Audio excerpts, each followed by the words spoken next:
ತಿಂಗಳಿಗೆ 25,000 ಇನ್ವೆಸ್ಟ್ ಮಾಡಿ ನಿಮ್ಮ ಮಕ್ಕಳಿಗೆ ಒಂದು 100 ಕೋಟಿಯನ್ನು ಹೇಗೆ ಮಾಡ್ಬೋದು? ಇದು ಮನಿ ಮಂತ್ರ. ನಮ್ಮ ಜೊತೆ ಬಸವರಾಜ್ ತೋನಗಟ್ಟಿ ಅವರಿದ್ದಾರೆ. ನಾನು 50,000 ರೂಪಾಯಿ ಇದೆ ನನ್ನ ಹತ್ರ, ನಾನು ಪ್ಲ್ಯಾನ್ ಮಾಡ್ಲಿಕ್ಕಾಗಲ್ಲ, ನಾನು ಇನ್ವೆಸ್ಟ್ ಮಾಡ್ಲಿಕ್ಕಾಗಲ್ಲ ಅಂದರೆ ಅದು ನಿಮ್ಮ ತಪ್ಪು. ಫುಲ್ ಫ್ಯಾಮಿಲಿ ಇವ್ರ ಮೇಲೆ ಡಿಪೆಂಡ್ ಇದೆ. ಇವತ್ತೇ ಜಾಬ್ ಲಾಸ್ ಆದರೆ ಎಲ್ಲರೂ ರೋಡಿಗೆ ಬರ್ತಾರೆ. ಇವತ್ತಿಗೂ ಆ ಮನುಷ್ಯ ಇಷ್ಟೆಲ್ಲ ಇದ್ದರೂ ಕೂಡ 1 BHK ಫ್ಲ್ಯಾಟ್ನಲ್ಲಿದ್ದಾರೆ. ತಿಂಗಳಿಗೆ ಒಂದು 40,000 ರೂಪಾಯಿ ಖರ್ಚಿದೆ.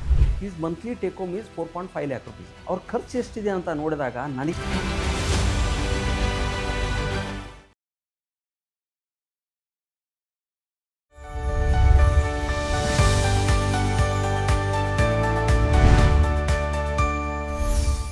ನಮಸ್ಕಾರ. ಬಡಕಿಲಾ ಪ್ರದೀಪ್ ಯೂಟ್ಯೂಬ್ ಚಾನಲ್ನ ಎಲ್ಲ ವೀಕ್ಷಕರಿಗೂ ಕೂಡ ಸ್ವಾಗತ. ಇದು ಮನಿ ಮಂತ್ರ. ಆಪತ್ತಿಗೆ, ಅರ್ಜೆಂಟಿಗೆ, ಎಮರ್ಜೆನ್ಸಿಗೆ ಕೈಯಲ್ಲಿ ದುಡ್ಡಿಲ್ಲ ಅಂತ ನಾವು ಟೆನ್ಷನ್ ಮಾಡ್ಕೊಳ್ತಾನೆ ಇರ್ತೀವಿ.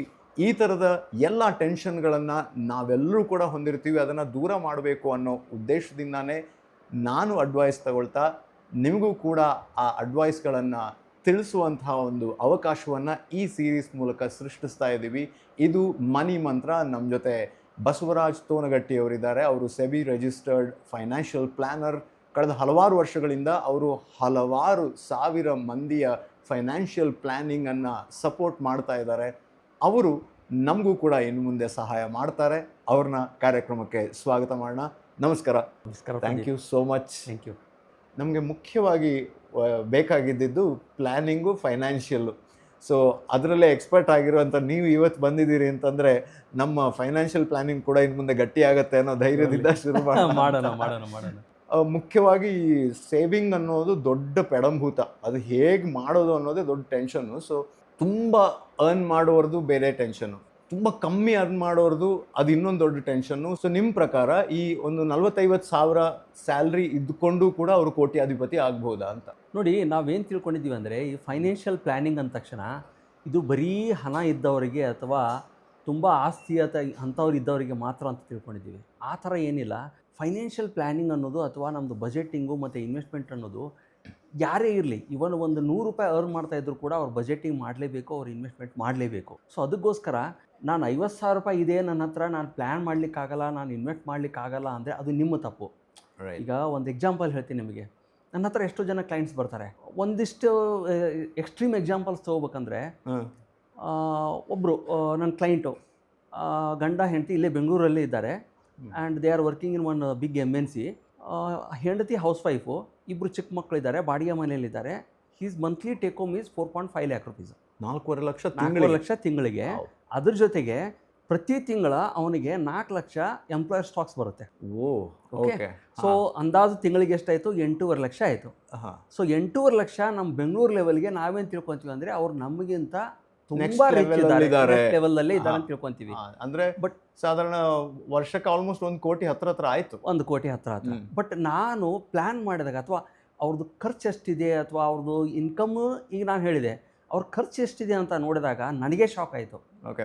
ಆ 8.5 ಲಕ್ಷದಲ್ಲಿ he can only save 1.3 lakh rupees. ಅಪ್ಪ, ಏನು ಮಾಡಿದ್ದಾರೆ ಅಂದರೆ 75 ಲಕ್ಷ ರೂಪಾಯಿದ್ದು ಕಾರ್ ತೊಗೊಂಡಿದ್ದಾರೆ ಆನ್ ಎ ಲೋನು. ಬಾಡಿಗೆ ಮನೆಯಲ್ಲಿದ್ದಾರೆ. ಬಾಡಿಗೆ ಮನೆಯಲ್ಲಿದ್ದಾರೆ. ಫುಲ್ ಫ್ಯಾಮಿಲಿ ಇವ್ರ ಮೇಲೆ ಡಿಪೆಂಡ್ ಇದೆ. ಇವತ್ತೇ ಜಾಬ್ ಲಾಸ್ ಆದರೆ ಎಲ್ಲರೂ ರೋಡಿಗೆ ಬರ್ತಾರೆ. 1,30,000 ಸೇವ್ ಮಾಡ್ತಾರೆ. ಸೊ ಇದು ಏನು ತೋರಿಸುತ್ತಂದರೆ ನಮಗೆ ಇನ್ಕಮ್ ಎಷ್ಟಿದೆ ಅಂತ ನಮ್ಗೆ ಇಂಪಾರ್ಟೆಂಟ್ ಅಲ್ಲ. ಇದ್ರ ಎಕ್ಸ್ಟ್ರೀಮ್ ಲೆವೆಲ್ ಇನ್ನೊಂದು ಹೇಳ್ತೀನಿ ನಿಮಗೆ.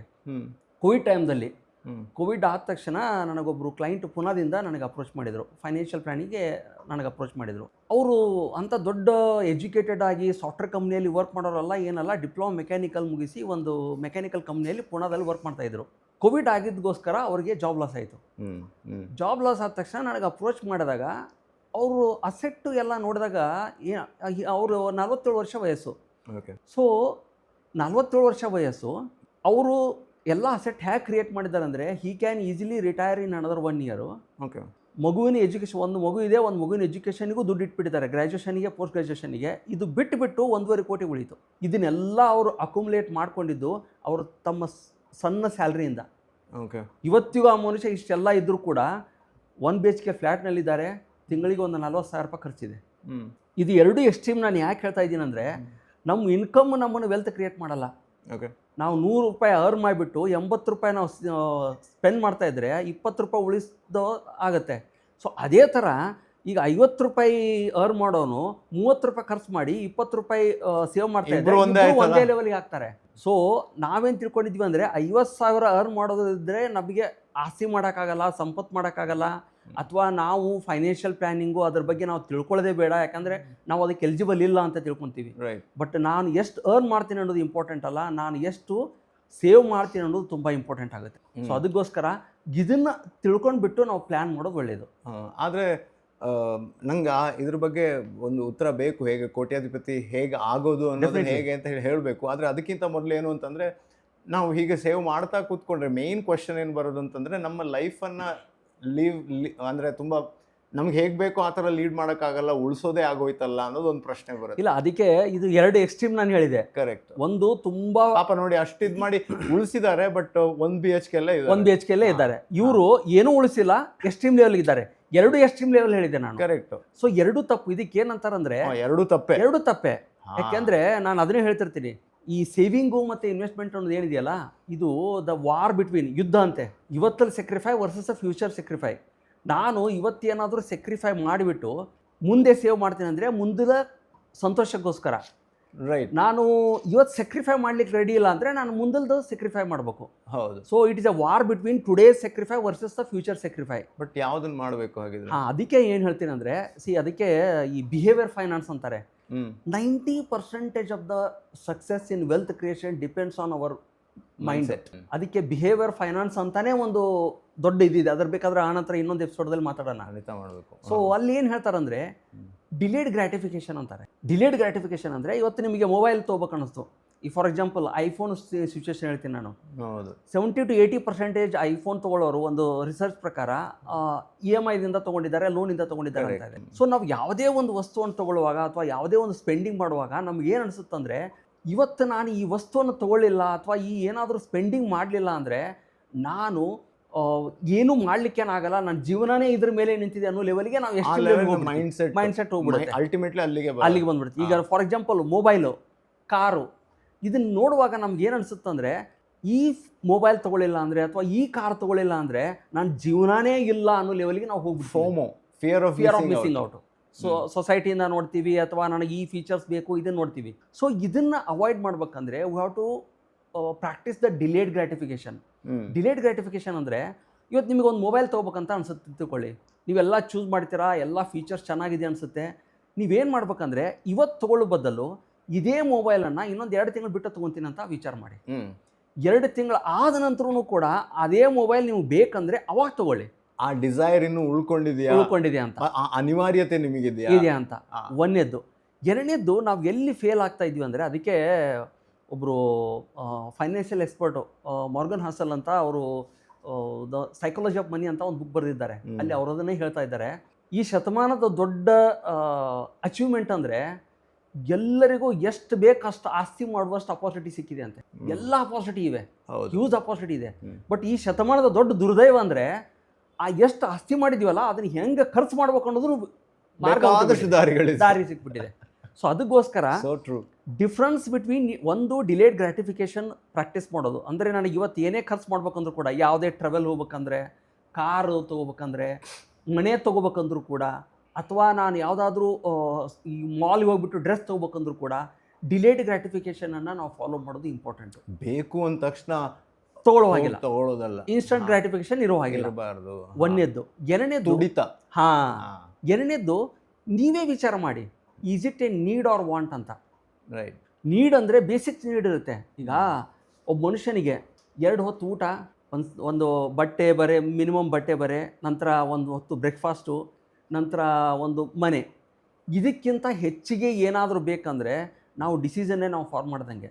ಸೊ ಅದಕ್ಕೋಸ್ಕರ ನಮ್ಮ ಖರ್ಚಿನಲ್ಲಿನೂ ಕೂಡ ನಾವು ನೀಡ್ ಆ್ಯಂಡ್ ವಾಂಟನ್ನು ಡಿಫ್ರೆನ್ಸಿಯೇಷನ್ ಮಾಡೋದು ಕಲಿಬೇಕು. ನಂತರ ಬಹಳಷ್ಟು ಜನ ಇನ್ನೊಂದು ಏನು ತಪ್ಪು ಮಾಡ್ತಾರಂದರೆ, ಬಜೆಟ್ ಮಾಡೋದು, ಅಥವಾ ನಾನು ಏನೇನು ಡೈಲಿ ಖರ್ಚಿದೆಯಲ್ಲ ಅದನ್ನು ನಾನು ಬರೀತಾ ಇದ್ದೀನಿ ಅಂದರೆ ಎಲ್ಲೋ ನಾನು ಖರ್ಚನ್ನು ಕಮ್ಮಿ ಮಾಡ್ತೀನಿ, ಎಲ್ಲೋ ನನ್ನ ಹಿಡಿತ ಬರುತ್ತೆ, ಅಥವಾ ನಾನು ಖರ್ಚು ಮಾಡೋದಿಲ್ಲ, ನಾನು ಜೀವನವನ್ನು ಫುಲ್ ಕ್ಯಾಲ್ಕುಲೇಟೆಡ್ ಆಗಿ ಮಾಡ್ತಾ ಇದ್ದೀನಿ ಅಂತ ಅದೊಂದು ಮನೋಭಾವನೆ ಇದೆ.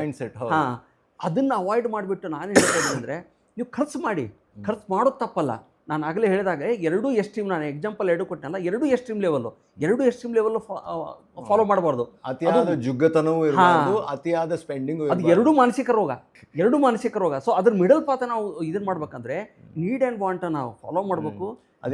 ಮನಿ ಸಿಕ್ಕೋ ರೋಗ ಅಲ್ಲ. ಮಾನಸಿಕ ರೋಗ.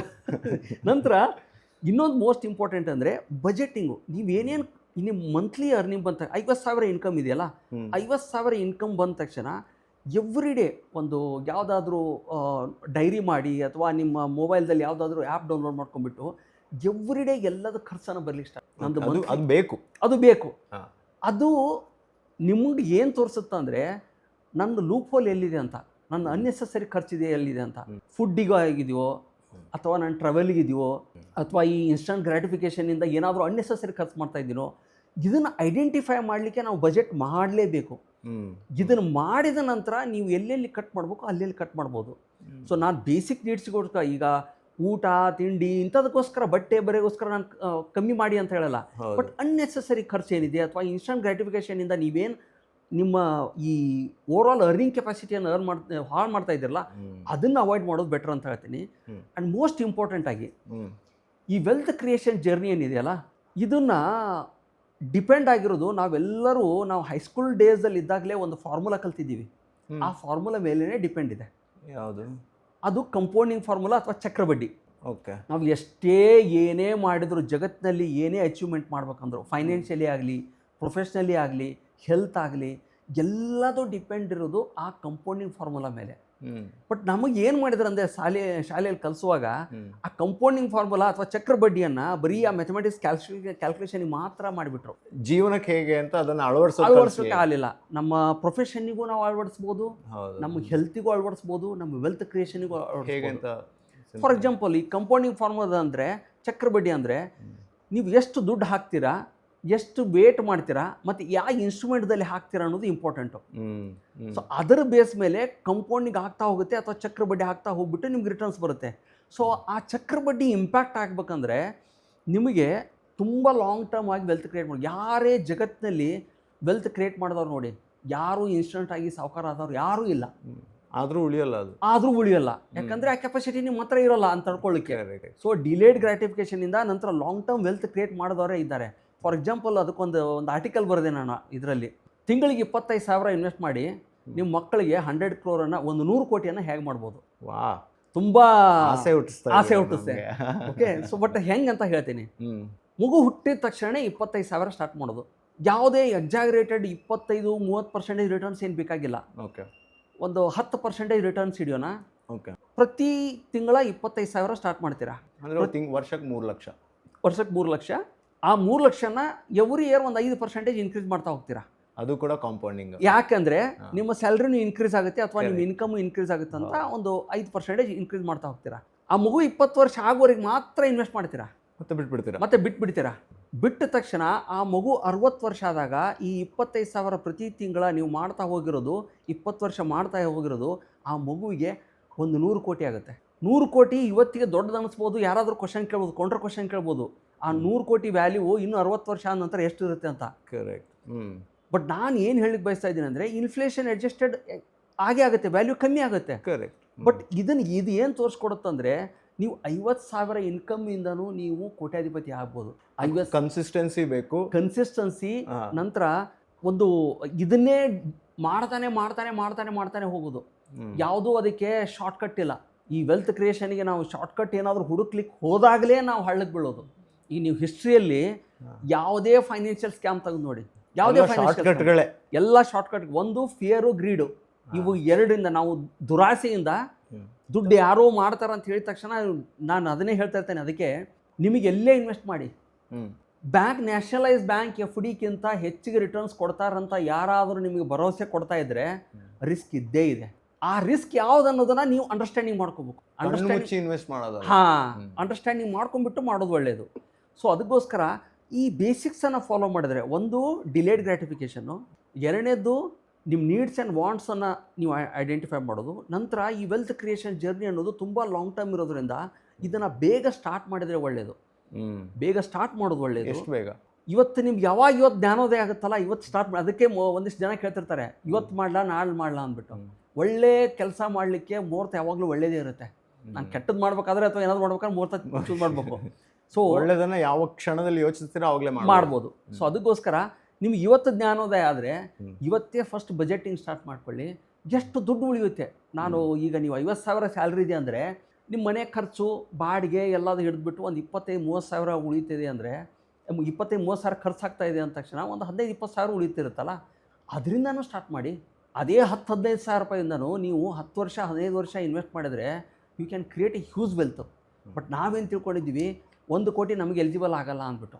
ಮತ್ತು ಇನ್ನೊಂದು ಇದೇನು ಅಂತಂದರೆ ಈ 50,000 ಸಂಬಳ ಇರೋರು ಓವರ್ನೈಟ್ ಕೋಟ್ಯಾಧಿಪತಿ ಆಗುವಂಥದ್ದು ನೀವು ಯಾವತ್ತೂ ಹೇಳ್ಕೊಡಲ್ಲ. ಯಾವತ್ತೂ ಹೇಳ್ಕೊಡಲ್ಲ, ಅದು ಆಗೋದೂ ಇಲ್ಲ, ಆಗ್ಲಿಕ್ಕೆ ಸಾಧ್ಯನೂ ಇಲ್ಲ. ಆದರೂ ಕೂಡ ಯಾವುದಾದ್ರೂ ಒಂದು ಸರಿ ಆಗ್ಬೋದು, ಬಟ್ ಕಂಟಿನ್ಯೂಸ್ ಆಗಿ ಆಗಲ್ಲ. ಈಗ ವಾರನ್ ಬಫೆಟ್ಟು ವರ್ಲ್ಡ್ಸ್ ವೆಲ್ದಿಯಸ್ಟು, ನಂತರ ಸ್ಟಾಕ್ ಮಾರ್ಕೆಟ್ ಬಗ್ಗೆ ತುಂಬ ಹೇಳ್ತಾರೆ. ಅವ್ರು ಹಾಗೆ ವೆಲ್ತ್ ಕ್ರಿಯೇಟ್ ಮಾಡಿಲ್ಲ. ಆಲ್ಮೋಸ್ಟ್ ಅರೌಂಡ್ 70 to 80 ಇಯರ್ಸ್ ಅವರು ಹೋಲ್ಡ್ ಮಾಡಿದಗೋಸ್ಕರ ಆಗಿದೆ. ಈಗ ಒಂದು ಕಡೆ ಎಲ್ಲೋ ಓದ್ತಾ ಇದ್ದೆ, ಒಂದು ಸ್ಟಾಕ್ ಸೆಲೆಕ್ಟ್ ಮಾಡ್ಬೇಕಂದ್ರೆ, ಒಂದು ಸ್ಟಾಕ್ ಈ ಕಂಪ್ನಿಯನ್ನು ತೊಗೋಬೇಕಂದ್ರೆ, ಈ ಕಂಪ್ನಿ ಸ್ಟಾಕನ್ನು ತೊಗೋಬೇಕಂದ್ರೆ he will do the research for almost around 2 to 3 years ಏನೋ ರಿಸರ್ಚ್ ಮಾಡ್ತಾರಂತೆ. ನಮ್ಗೆ ಎಷ್ಟು ಜನರಿಗೆ ಎಷ್ಟು ಪೇಷನ್ಸ್ ಇದೆ? ಪೇಷನ್ಸ್ ಇಲ್ಲ. ಎಲ್ಲರೂ ಕ್ವಿಕ್ ರಿಚ್ಚು, ನನಗೆ ಇವತ್ತೇ ದುಡ್ಡು ಬೇಕು, ಎಲ್ಲದೂ ಎಂಜಾಯ್ ಮಾಡ್ಬೇಕಂತ ಈ ಮನೋಭಾವನೆಯಿಂದನೇ ನಾವು ಹಳ್ಳಕ್ಕೆ ಬೀಳೋದು. ಹಳ್ಳಕ್ಕೆ ಬಿದ್ದುಬಿಟ್ಟು ಯಾವುದಾದ್ರೂ ಸ್ಕ್ಯಾಮು ಮತ್ತು ಯಾವುದಾದ್ರೂ ಈ ಕ್ವಿಕ್ ರಿಚ್ ಸ್ಕೀಮ್ದಲ್ಲಿ ಇನ್ವೆಸ್ಟ್ ಮಾಡೋದು. ವಿಡಿಯೋ ನೋಡೋದಕ್ಕೂ ಕೂಡ ಡಿಸೈಡ್ 3-5 ಸೆಕೆಂಡಲ್ಲಿ ಮಾಡ್ಬಿಡ್ತಾರೆ, ನೋಡ್ಬೇಕಾ ಬೇಡವಾ ಅಂತ. ಸೊ ಎಲ್ಲಾನು 2 ಕ್ಷಣದಲ್ಲಿ ಆಗ್ಬಿಡ್ಬೇಕು. ನನಗೆ ಇವತ್ತು ಹಾಕ್ತಾ ಇದ್ದೀನಿ ಅಂದರೆ ದುಡ್ಡು ಬೇಕು. ಹೌದು. ಸೊ ಆ ಮೈಂಡ್ಸೆಟ್ಟಿಂದ ಹೊರಗಡೆ ಬಂದುಬಿಟ್ಟು ಇದಕ್ಕೆ ಯಾವುದೇ ಶಾರ್ಟ್ಕಟ್ ಇಲ್ಲ. ಯಾರಾದರೂ ನಿಮ್ಗೆ ಶಾರ್ಟ್ಕಟ್ ತೋರಿಸ್ತಾರಂದರೆ ಒಂದು ಮಿಸ್ಗೈಡ್ ಮಾಡ್ತಾ ಇದ್ದಾರೆ, ಇಲ್ಲ ಅಂದರೆ ಅವ್ರಿಗೆ ನಾಲೆಜ್ ಇಲ್ಲ ಅಂತ ನೀವು ತಿಳ್ಕೊಬೋದು. ಎರಡರಲ್ಲಿ ಒಂದು ಗ್ಯಾರಂಟಿ.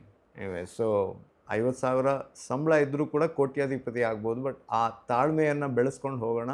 ಇದು ಆರಂಭ ಮಾತ್ರ. ಸೊ ಮುಂದಿನ ಸಂಚಿಕೆಗಳಲ್ಲಿ ಹೇಗೆ ನಮ್ಮ ಕೈಯಲ್ಲಿ ಹಣವನ್ನು ಉಳಿಸ್ಬೋದು, ಅದನ್ನು ಬೆಳೆಸಬಹುದು ಅನ್ನೋದನ್ನು ನೋಡೋಣ. ಅದಕ್ಕೆ ಸರಿಯಾಗಿ ಹೇಗೆ ನೀರು ಹಾಕಬೇಕು, ಹೇಗೆ ಗೊಬ್ಬರ ಹಾಕಬೇಕು, ಯಾವ ಥರ ಕಟಾವು ಮಾಡಬೇಕು ಎಲ್ಲನೂ ಕೂಡ ತಿಳ್ಕೊಳ್ಳೋಣ ಮನಿ ಮಂತ್ರದಲ್ಲಿ. Thank you so much. ಮುಂದಿನ ಸಂಚಿಕೆಯಲ್ಲಿ ಮತ್ತೊಂದು ವಿಷಯದ ಬಗ್ಗೆ ಮಾತಾಡೋಣ. ನಮಸ್ಕಾರ.